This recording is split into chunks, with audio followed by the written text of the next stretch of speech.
Welcome back to an all-new Mystery and Murder analysis by Dr. Phil, where we deep dive into some of the most infamous criminal minds and headline-making true crime news stories.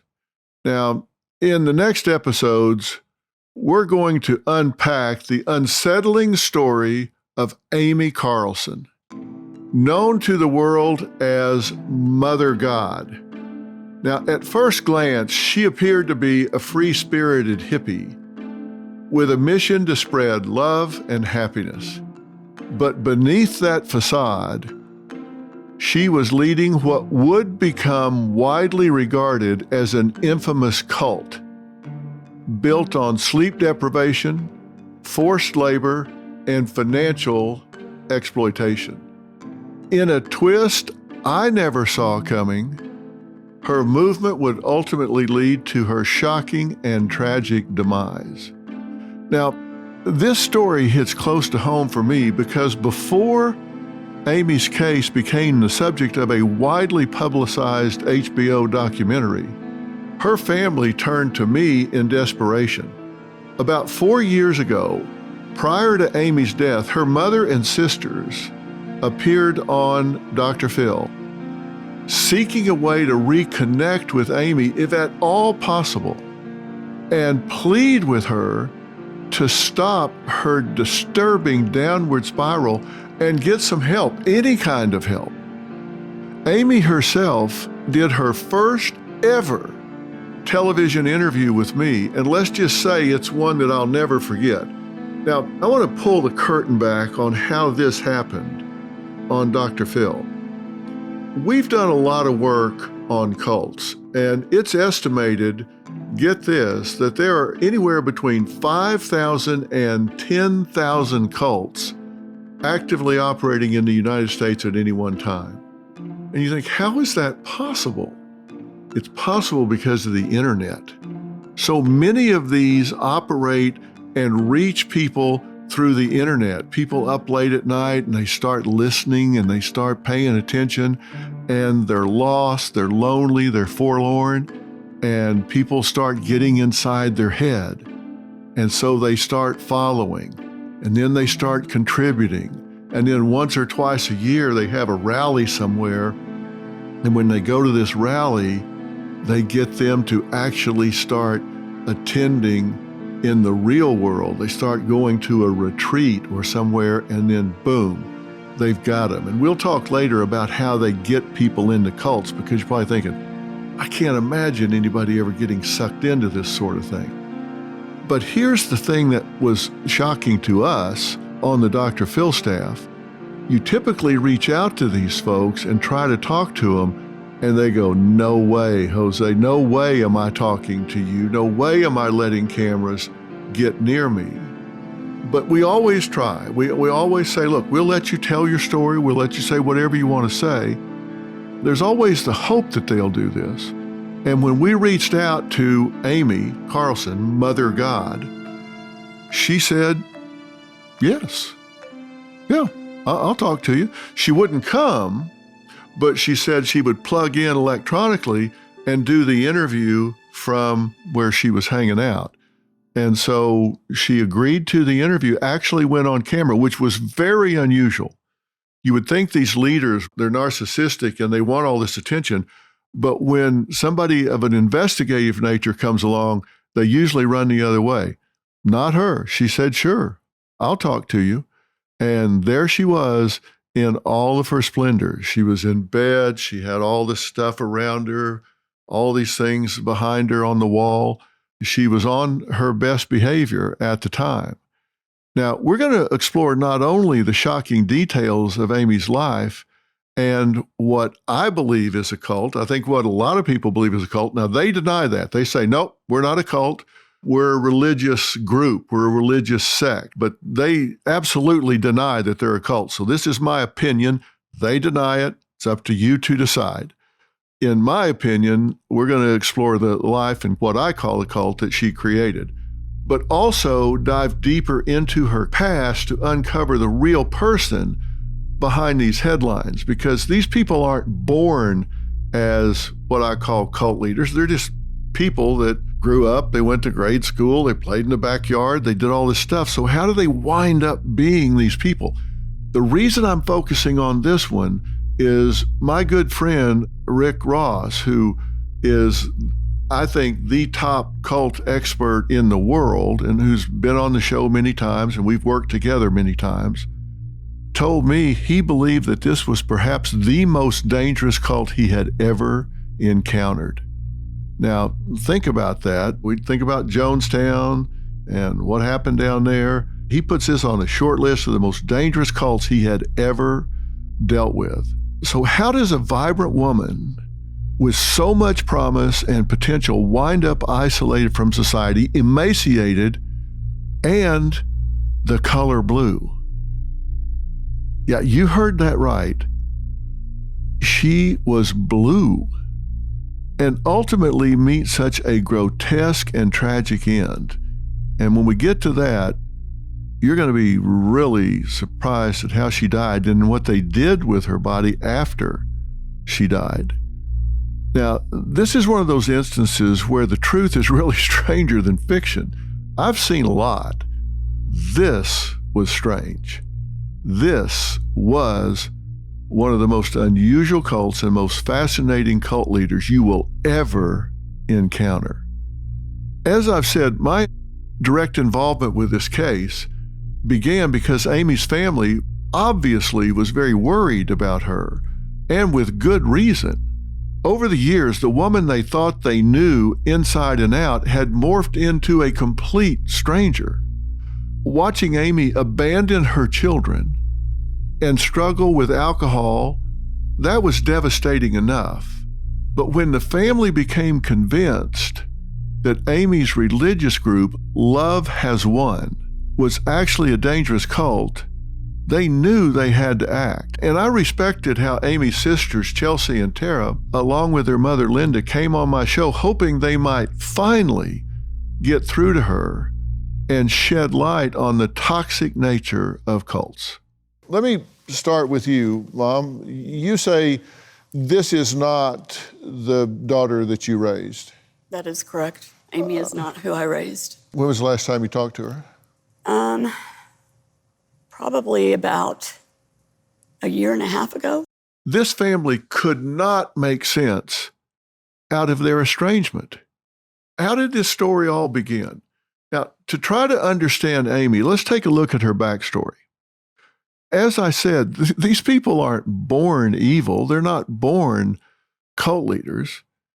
Amy was born in Kansas, and her parents divorced when she was young. At the age of 9, Amy's mother remarried and moved to Oklahoma City. They weren't from some weird place or whatever. We're talking about Kansas and Oklahoma. A custody battle ensued, and she was caught up in the middle of that. She was shuffled back and forth between her parents' homes in Kansas and Oklahoma, and it's alleged that her childhood wasn't a happy one. But a lot of children have unhappy childhoods, and they don't wind up cult leaders. In fact, Amy claimed to have been abused by her stepmother, a trauma that eventually resulted in Amy moving back in with her mother full time. Now, afterwards, they settled down in Dallas. So we've now gone Kansas, Oklahoma, Texas. For a while, things seemed to get better for Amy. She was a good student. She sang in the school choir, for God's sake. She sang in the choir. She was involved in theater. Her younger sister, Chelsea, just really idolized her back then. She looked up to her. This was someone she wanted to emulate and said she wanted to be just like her. And at this point in her life, Amy wasn't yet viewed as really even a leader. She was a member of the choir. She wasn't like the leader of the choir. Those who knew her best did not describe her as really dominant. That part of Amy's character would emerge really much later. By all accounts, she was a mischievous, fun-loving, cherub-faced girl who remained rather childlike, clinging to the comforts of her girlhood, even decorating her teenage bedroom with unicorns. She was innocent, quick to laugh, and had all the promise in the world, despite the fact that she had been through, some pretty tough times. When a marriage dissolves, clearly children oftentimes get caught in the middle, and she said she had been abused, and then she's moving around between and one home for a while, and then with the other parent, and back, forth, being ping pong back and forth. We know that the divorce impacted her negatively. She didn't feel secure. She didn't feel comfortable in her life early on. Coming up, pretty soon, it became evident that the Amy train was running off the track.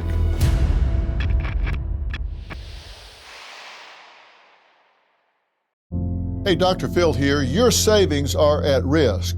With the economy on shaky ground, the dollar losing value, and a $2 trillion deficit, things could spiral. Don't wait for the worst. Take control of your financial future now. I trust Preserve Gold to safeguard my accounts, and I urge you to do the same. They're the only precious metals company I recommend. What are you going to do to protect what's yours? Claim your special offer and learn how to reinforce your financial future. Visit drphilgold.com to get your free precious metals guide from Preserve Gold. With gold prices recently breaking records and analysts predicting this trend to continue through 2025, you cannot afford to wait. As a bonus, you can get up to $15,000 with a qualified purchase from Preserve Gold. So don't wait. Visit drphilgold.com today. You've heard me talk about Jace Medical. If not, listen up, because they're doing incredible work in medical preparedness. And today, I've got two major updates to share. First up, the ivermectin use case. You've probably seen the headlines calling it a wonder drug.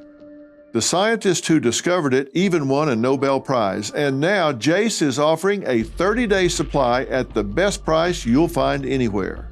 Next, the upgraded Jace case, an emergency supply of antibiotics delivered to your door. They've doubled the number of medications to 10 at just $20 more. And now, the most comprehensive and affordable kit available. Get it before you need it. Don't wait, order today. Visit jace.com and use code PHIL at checkout for a special discount. That's jase.com, code PHIL.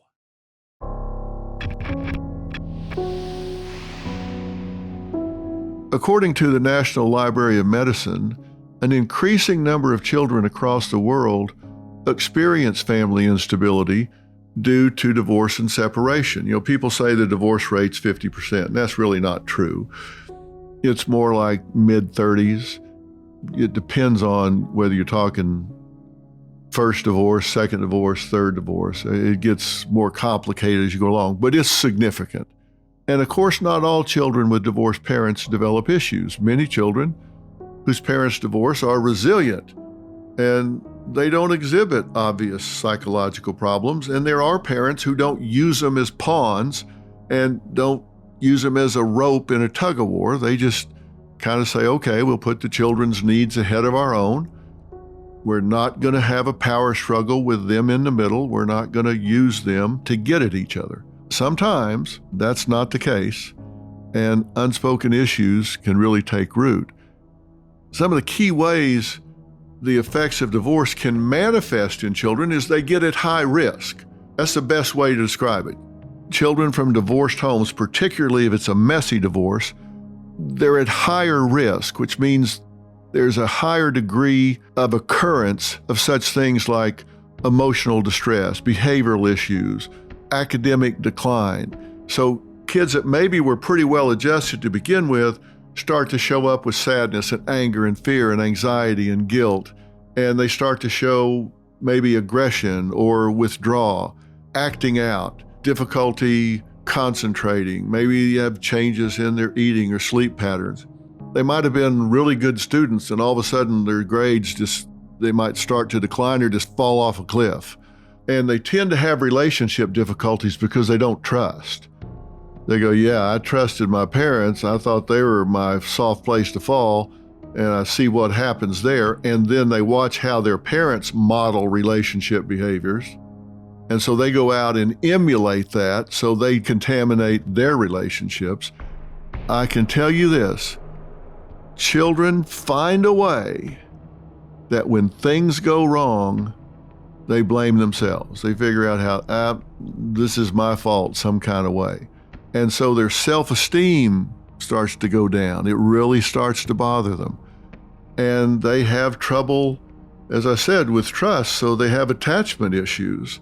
So with all of this increased likelihood of mental health issues, performance issues, school issues, relationship issues, they're kind of cut adrift. The number one need in all people is acceptance. And some synonyms for that are belongingness, approval. Acceptance, belongingness, approval. So these kids don't feel that, so they're seeking it out. They're looking for somewhere that they can belong. You hear gang members talk about that. They say, I didn't have a role model at home. I didn't have a father at home. He was out of the home. And so these gangs in our neighborhood, they started being my role models. They accepted me. And that became my family. So that's what happens to these kids. They become vulnerable. Some children might start having physical symptoms, headaches, stomach aches, changes in appetite, distress reactions. So if you do get a child caught up in all this, a lot of things start happening. And I think that's a lot of what contributed to Amy as she unfolded. Now, kids are resilient. I get that, because not, as I said, not all kids that go through this become leaders of dangerous cults. Something like being a child of divorce, of course, doesn't mean you're destined for a life of gloom and doom. You may be one yourself or know someone that is, and you wound up on your feet.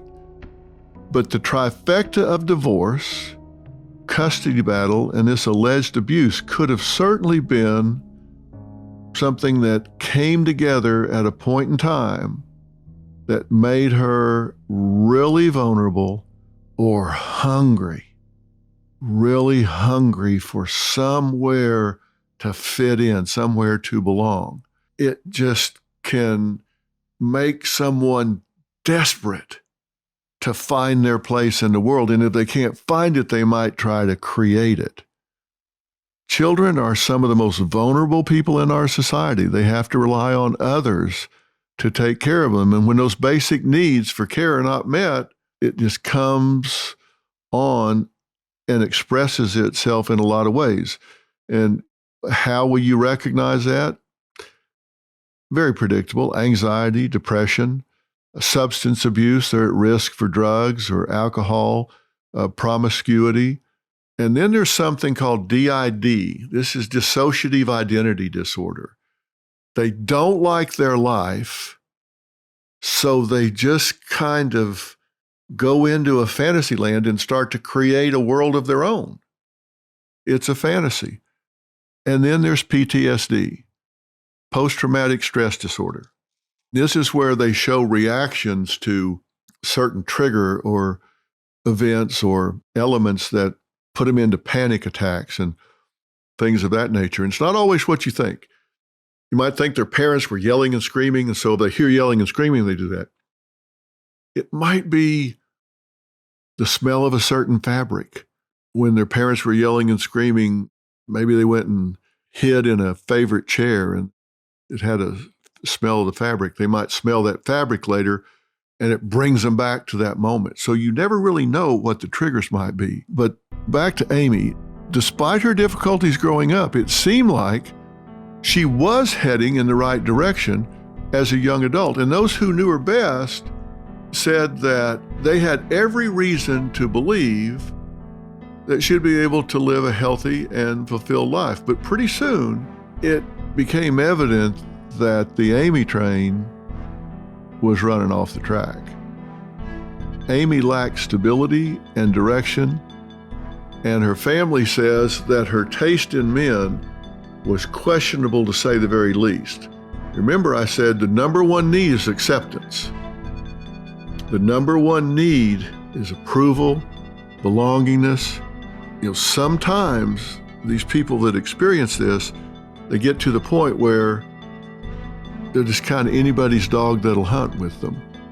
And so they're not very discerning about who they connect to. Amy was married 3 times by the time she was in her early 20s. Amy had 3 children with 3 different dads. After her 3rd child was born, Amy became very distant. She did neglect her children. Around 2006, she started acting strangely. Amy has bounced around from different states. She started calling herself Mother God, and she believed that she was God. According to Amy's own mother, Amy lacked the maternal gene and seemed disconnected from her children. And if you're a mother, you know what I'm talking about. You either have it or you don't. If they're painting by the numbers, if they're going through the motions, it's real obvious. She was always eager to leave the children in order to pursue her own whims. It also became clear to others that Amy was searching for some deep meaning in life. And I know I'm repeating myself, but this is important for all of us to focus on, for ourselves and for our children, our grandchildren. The number one need in all people is to belong to something, to feel accepted.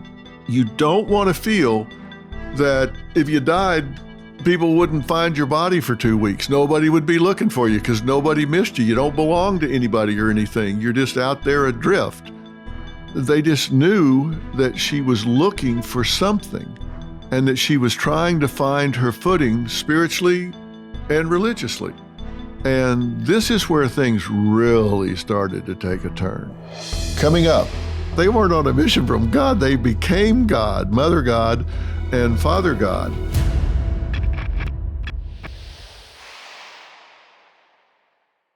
The next time you gather with family, enjoy Balance of Nature supplements as an addition to your favorite dishes. Our veggie supplement, made from 15 ingredients like garlic, onion, and cayenne pepper, can easily be opened and added to your favorite dishes like homemade soups or dips. Not to mention our fruits supplement, which is made from 16 ingredients like banana, strawberries, and mango, making it a great addition to your homemade smoothies. Start your journey with Balance of Nature. Call 1-800-246-8751 or go to balanceofnature.com to get a free fiber and spice supplement, plus 35% off your first preferred set as a new preferred customer, with free shipping and our money-back guarantee. Go to balanceofnature.com or call 1-800-246-8751 and get this special offer by using discount code Dr. Phil. That's DRPHIL.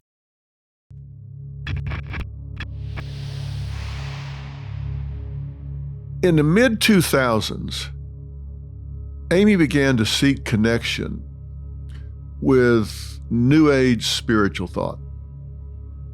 She would often visit a website called Lightworkersorg, which if you visit the website now, this is what it says in their About Us section.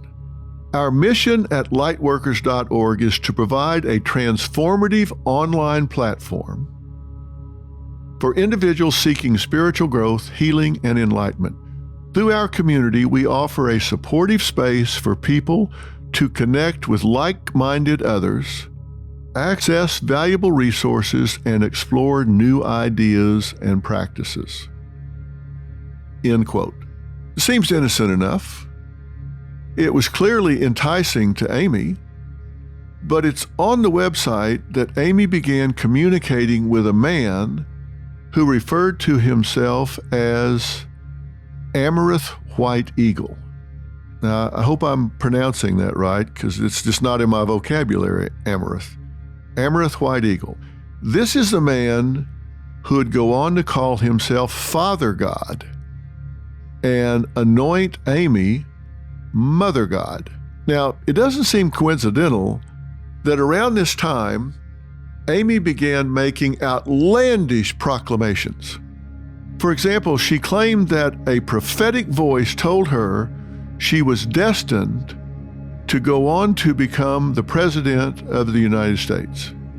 Now, you might be thinking, hey, could happen, maybe. She was also drawing closer to this White Eagle character, calling him her twin flame and declaring that they shared the same soul. Presidential run is starting to seem a little less likely to me. Amy began to believe they had critical work to do together for all mankind. Now, Amy's sister Tara said Amy's involvement with White Eagle was the beginning of the end. Like a switch just flipped. Before long, it seemed like it was impossible to talk to Amy. Conversations with her became pointless. They became circular. No matter what you said, she would just bring it back to this circular reasoning. Amy was fully convinced of her spiritual beliefs and seemed completely divorced from reality. She fully abandoned her children. Her loved ones' pleas fell on deaf ears. Amy now had one goal and one goal only: to awaken and save every human on the planet. Now, here's the issue. You may think, hey, listen, so a lot of people want to save the world. A lot of people want to be do-gooders. But this has a very narcissistic, grandiose flair to it. She abandons her children. She wants to save everybody in the world, every soul on the planet. Well, start at home, right? Take care of your own children. You don't save everybody on the planet without starting with your own children, your own family, your own loved ones. You nurture and share and care with those people. But if you just turn your back on them and walk away, isn't that a contradiction? Well, it's not if you're a narcissist. It's not if you are so grandiose that you're going to save the planet, but when you're a narcissist, you only see things from your point of view. And anybody that disagrees with that is a terrible annoyance. You have no time for them. They don't get it. They don't understand. They're not smart enough. They just can't function at your level. So to say you need to take care of your own kids instead of save the world, it's like, look, I have more important things to do. You don't understand. I'm transcending everything else. And they don't read the room. They don't recognize that, hey, that is grandiose and it's contradictory. How can you say that and your own children are suffering the loss of their mother? I didn't medically treat Amy. I didn't treat her at all. But the way she cut ties and hit the road, leaving everything to be with this White Eagle fellow, sounds like a classic case of folie à deux, which translates from French into the madness of two. You guys that follow me all know that I did the Gypsy Rose story. She was involved by her mother abusing her, and it was a situation where she just kept her sick and used her, and then she got connected with this other guy who thought he was a 500-year-old vampire, and the two of them connected and conspired to kill her mother. Folie à deux. I mean, it's like individually they're clearly mentally ill.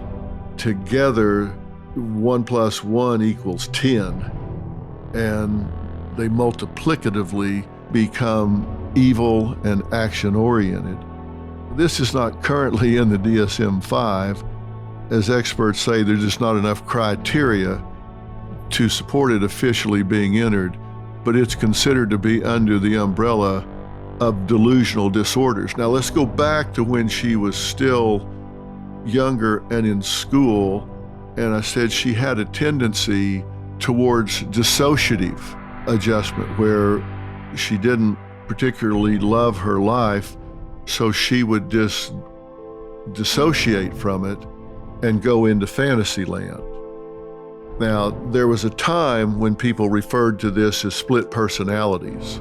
They would just become somebody else. They would take on a new identity, have a new voice, a new accent, a new set of memories and all. That was very rare, but it's on a continuum.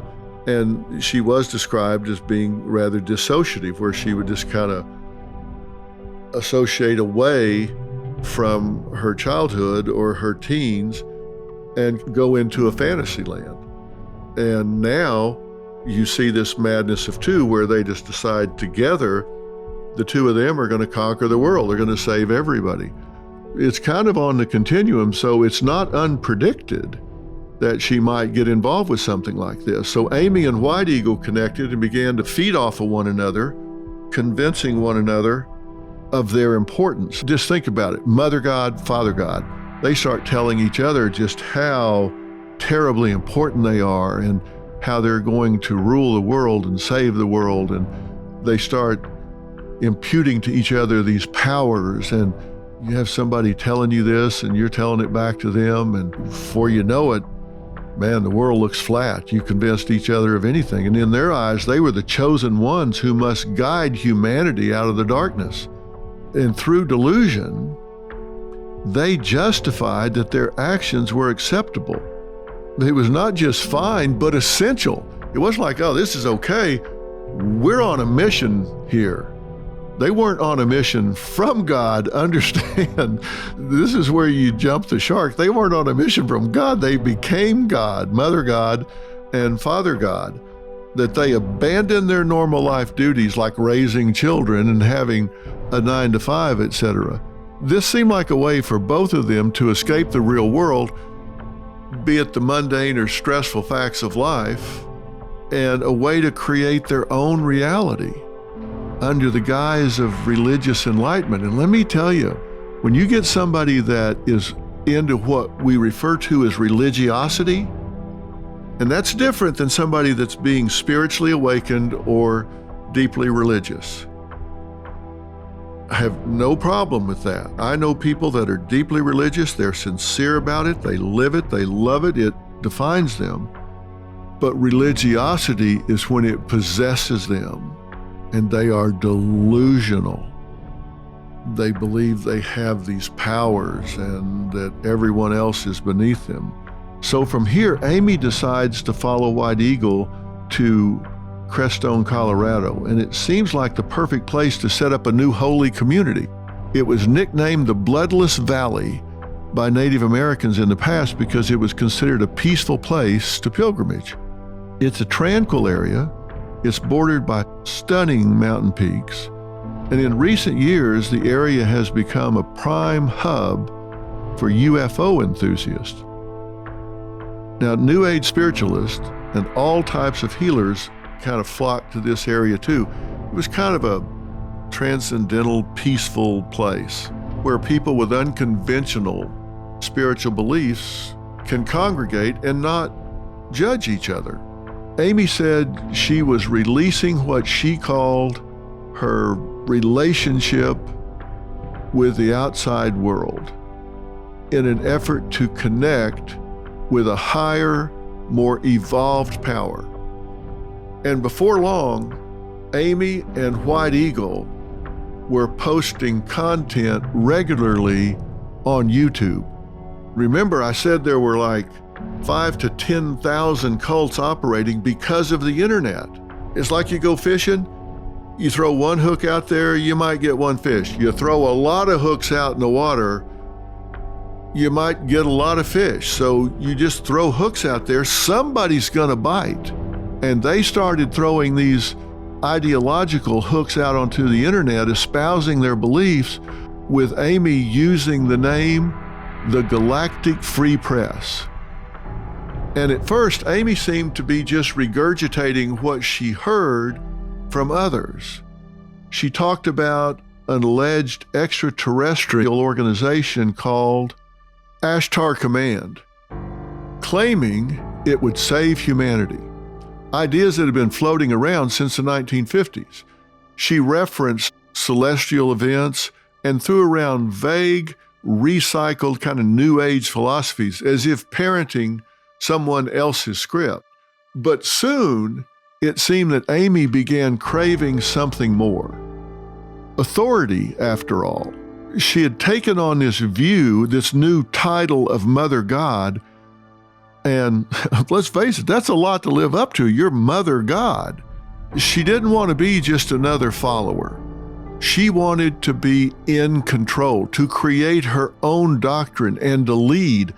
And that's how Love Has Won was born. Because at that point she said, okay, I got to do something original. I got to do something unique. And that's how Love Has Won came into being. And when Amy joined me on my show, my goal was to help her by genuinely listening, attempting to understand her beliefs, and demonstrating that we were all coming from a place of concern and empathy.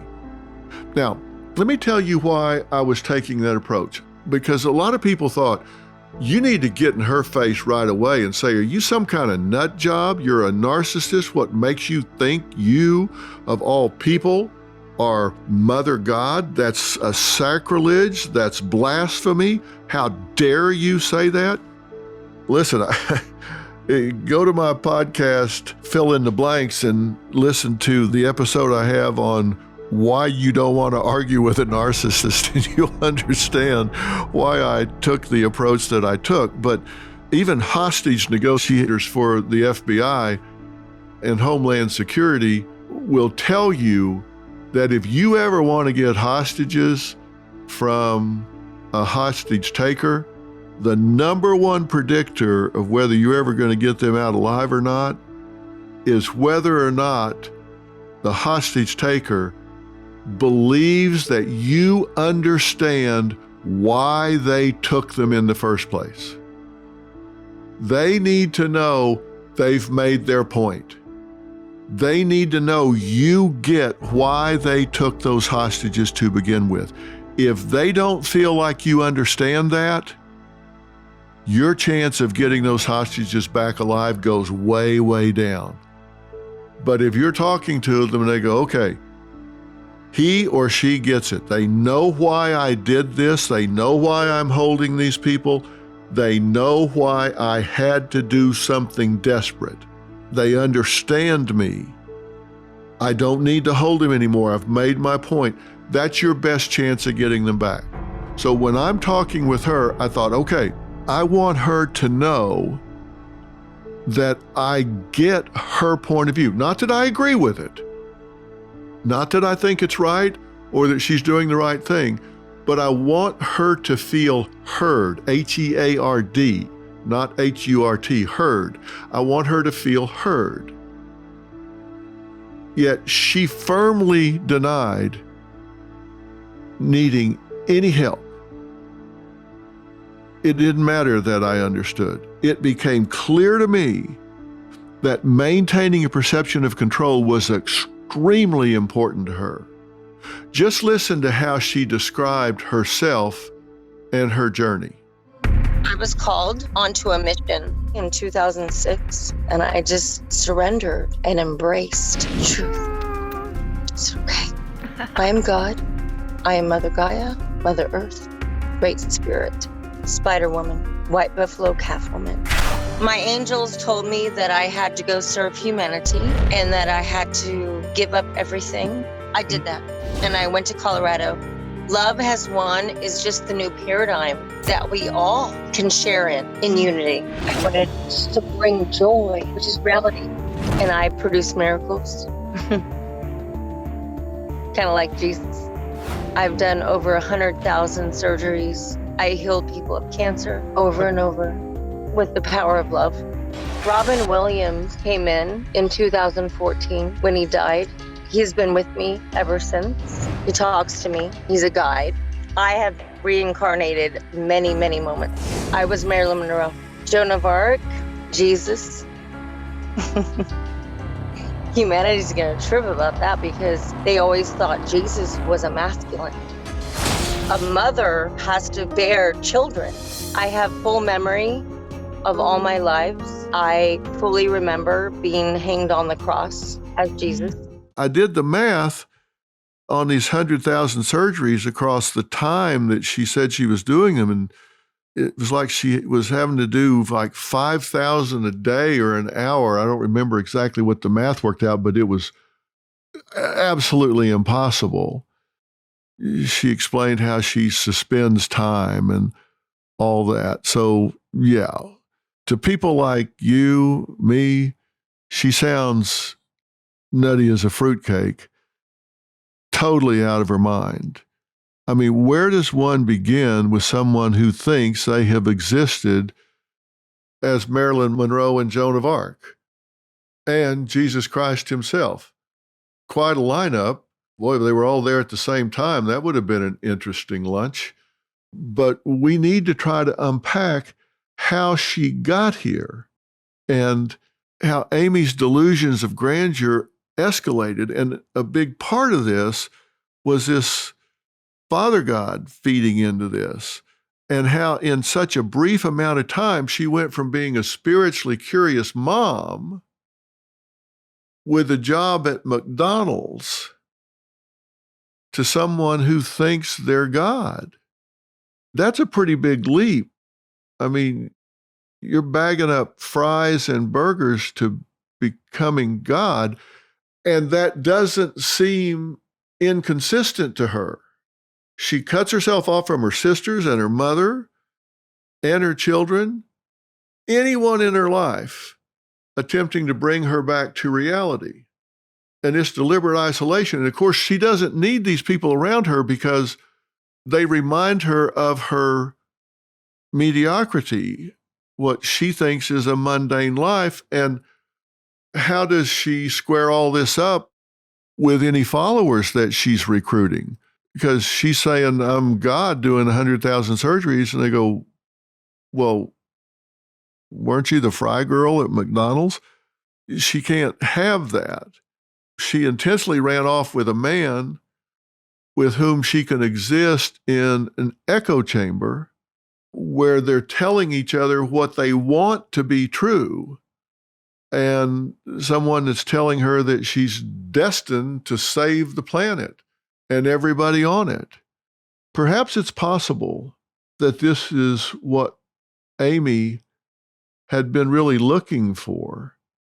Someone who would validate that she is special, that she's the chosen one, that she has purpose.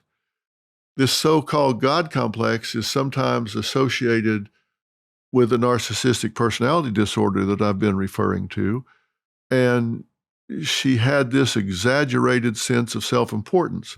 So look at the people whose lives she's claimed to inhabit. Famous and holy figures, individuals who were special and greatly admired. Jesus was a carpenter, but not her. She was Marilyn Monroe. There's nothing average about her. She had all of these very exciting, glamorous embodiments. And this, again, is just pure narcissism. Amy may have left town with White Eagle, but their honeymoon period was short-lived. The exact details of their split remain unclear, but one thing was certain: Amy wasn't letting go of Mother God as an identity that he had created for her, not by a long shot. She was ready to fully inhabit this new role. Amy soon joined forces with another man named Miguel Lamboy, whom she called Archangel Michael Silver. As you may have guessed, you're going to hear a lot of odd cult names in this case. Now, Miguel took on the role of collaborator and was Amy's frequent cameraman, and together they established themselves in a peaceful riverside home. It was there that Amy's notorious group began to take shape. Because remember, up until now, she's just spewing ideology. But she wants power and control, so she has to have someone to have power and control over. And it was Miguel who got Love Has Won off the ground. Amy was the talent, the outgoing, charismatic leader, but she didn't have a head for numbers. and a cult needs money to run. Therefore, Miguel took on the business side of things, but perhaps most importantly, Miguel was the first one to endorse Amy as a deity with otherworldly powers. Miguel claimed that when he first met Amy, he had been diagnosed with advanced lung cancer, but that Amy had miraculously been able to cure him. Now, obviously, I believe this is preposterous, but people looking for answers and comfort, other people who are desperate with that number one need to belong, to be accepted, to be part of something, were taken in by the promise of enlightenment and healing through Amy. And think how terrible this is. If there are people that are sick and suffering and desperate, and somebody just pumps them full of sunshine, somebody does what cults often do, and they just love bomb them. When they first reach out, it's like, oh, you were sent to me. I love you so much. You are enlightened. You are an angel on earth. You're part of us. Come in. We love you. You're anointed. You're special. You're all of this. I can fix you. I can heal you. And then you can join us and be part of everything we're doing. And somebody that goes from hopelessness and helplessness and isolation and loneliness, all of a sudden they're just loved up and they feel so important, when what they really need is medical attention, therapy, treatment. So from 2014 to 2018, Love Is One began to gain momentum and became a haven for followers who valued Amy's teachings, but it would soon become evident that members of Amy's bizarre congregation, they just weren't equipped to deal with her mounting issues and volatile, unpredictable behavior.